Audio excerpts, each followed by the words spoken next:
Welcome back mga ka-TV. Ang video na tatalakayin natin ngayon ay ang chapter 63 ng Omniscient Reader's Viewpoint, at kung bago ka lang sa channel ko ay huwag mahiyang mag-like, subscribe o follow at i-click ang notification bell para ma-notify ka sa susunod na video. Paalala, ang video na tatalakayin natin ngayon ay maaaring mag-iba mula sa ilalabas na anime. Hindi ko inaangkin ang mga drawing o anumang materyales na ipapakita. Ang layunin ko ay magpakita ng suporta at magbigay ng impormasyon tungkol dito.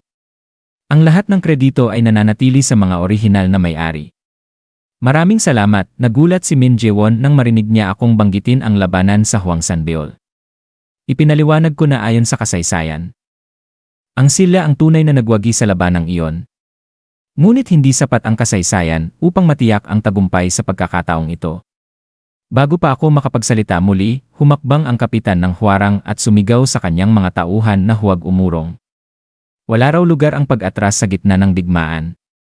Kasabay ng kanyang sigaw, sabay-sabay na binunot ng mga Hwarang ang kanilang mga sandata at sumugod habang isinisigaw ang kanilang katapatan sa hari. Sa sandaling iyon, umiral ang stigma na Mundane World 5 Commandments Level 2 na nagpalamon sa lahat ng Hwarang sa matinding sigla at walang takot na pagnanais lumaban. Tumawa si Chu Wangin habang papalapit ang mga Hwarang.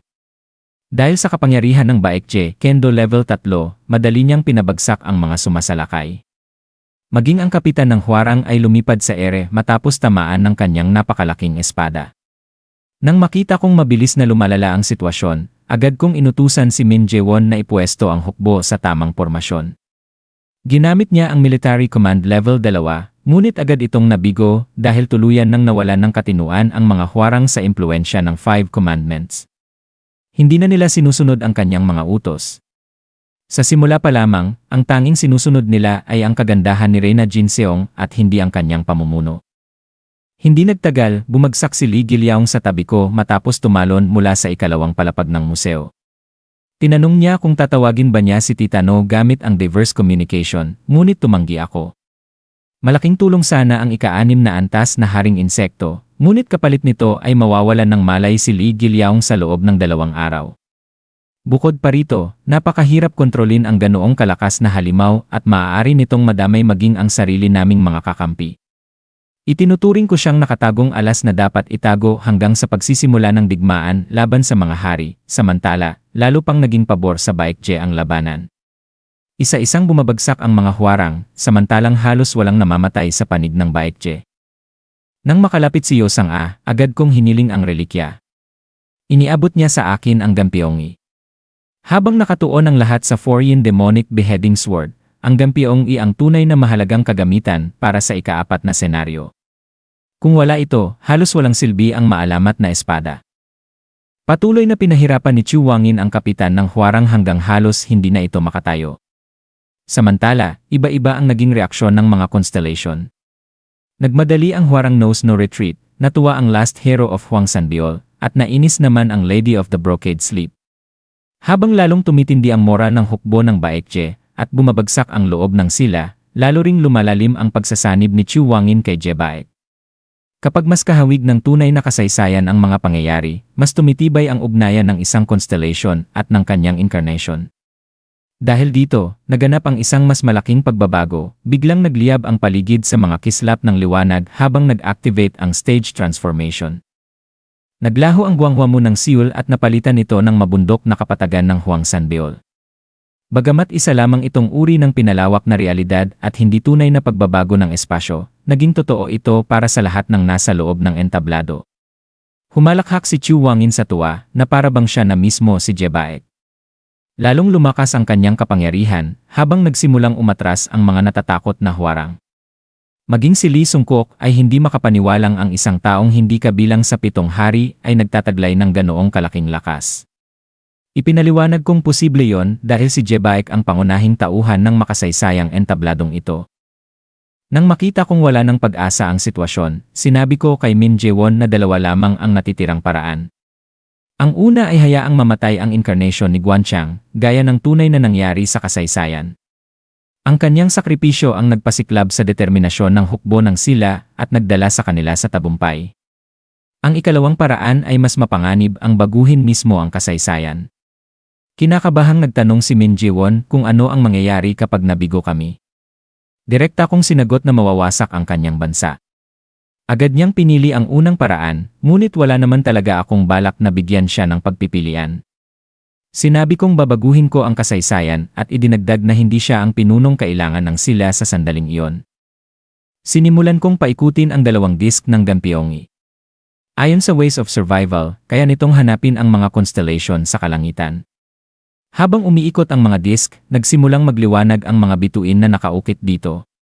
Nag-activate ang natatanging kakayahan nitong Echo of the Stars, na nagbibigay daan upang humingi ng tulong sa isang constellation. 7 constellation na lamang ang natitira sa relikya, kaya 7 beses na lang itong magagamit.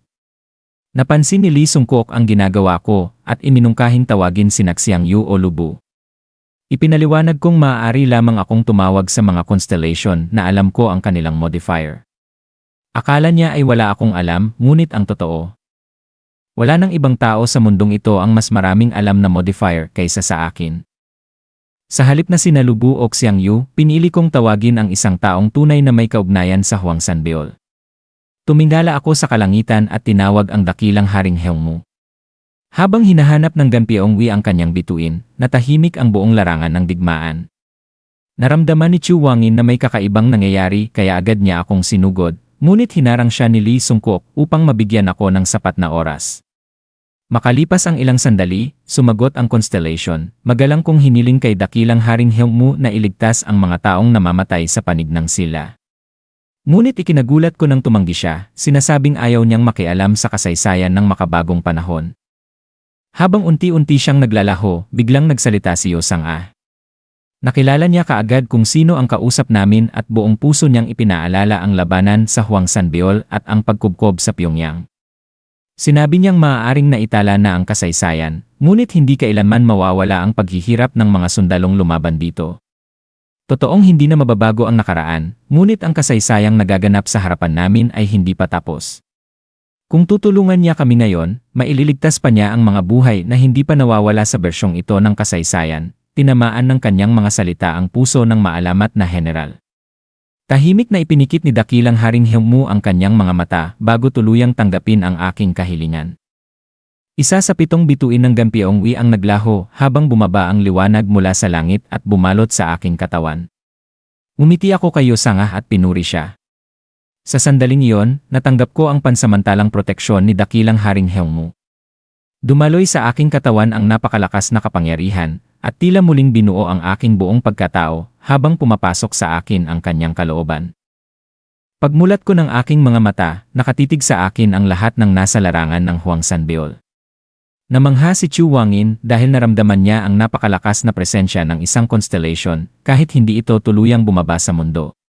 Sa tinig na puno ng dignidad at lalim ni Kim Yushin, binati ko si Jebaek matapos ang napakahabang panahon at sinabi kay Guanchang na hindi na niya kailangang yumukod sa akin. Sa pamamagitan ng aking mga mata, minasdan ni dakilang Haring Heungmu ang sirang Seoul, ang mga mandirigma, at ang muling pagbabalik ng Hwangsan Beol. Nagtanong siya kung bakit muling pinagtagpo ng tadhana ang lahat sa parehong larangan ng digmaan. Napuno ng matinding hinanakit si Chu Wangin at sinabi niyang bumalik lamang siya upang muling harapin si Kim Yushin. Pinatindi niya ang kapangyarihan ng kanyang espada gamit ang Baekje, Kendo level 4 at naglunsad ng napakalakas na pag-atake. Ngunit sa ilalim ng proteksyon ni Kim Yushin, madali ko itong naiwasan. Sa pamamagitan ko, sinaway ni dakilang Haring Heungmu si Jebaek dahil sa labis nitong pagpapalakas sa kanyang incarnation na lumalabag na sa mga batas ng plausibility at unti-unting sumisira kay Chu Wangin. Ngunit hindi umatras si Jebaek. Sinabi niyang natupad na ang kanyang pinakahihintay na hangarin sa sandaling muli niyang nakaharap si Kim Yushin. Kahit mamatay pa siya pagkatapos nito, wala na siyang pagsisisihan. Bilang si Jebaek ng Hwangsan Beol at tagapagmana ng pamana ng Baekje, ipinahayag niyang tatapusin niya ang kanyang habambuhay na panghihinayang sa mismong larangang iyon. Malungkot siyang minasdan ni dakilang Haring Heungmu bago muling ipakilala ang sarili bilang Kim Yushin, ang ika-15 pinuno ng Hwarang. Ipinahayag niyang bibigyan niya ng kapayapaan ang kaluluwa ng kapuspalad na constellation at itutuwid ang kasaysayang binaluktot ng makabagong sangkatauhan. Bilang tugon sa kanyang kalooban, hinugot ko ang aking espada habang pansamantalang isinama ang kapangyarihan ng maalamat na Blue Dragon Sword sa Unbroken Fate. Umangat ang bughaw na talim patungo sa kalangitan at nagpakawala ng napakalaking bugso ng mahika na nagpabiyak sa lupa sa aking paligid. Pagkatapos ay nagbigay si Kim Yushin ng utos na umalingaw sa buong kasaysayan, Dragon Flower Tree Unit. Magtipon kayo rito ngayon din, nag-activate ang kanyang stigma na Gather the Hwarang. Mula sa malaking bitak sa lupa ay nagsimulang umangat ang mga espiritu ng mga hwarang na matagal nang nalimutan ng kasaysayan. Wala nang nakaalala sa kanilang mga pangalan, ngunit minsan silang nabuhay at lumaban alang-alang sa karangalan. Ngayon, muling bumalik sa larangan ng Hwangsanbeol ang piling Dragon Flower Tree Unit ni Kim Yushin, na tila muling bumangon mula sa mga pahina ng kasaysayan. At iyon na para sa kabanata ngayong araw.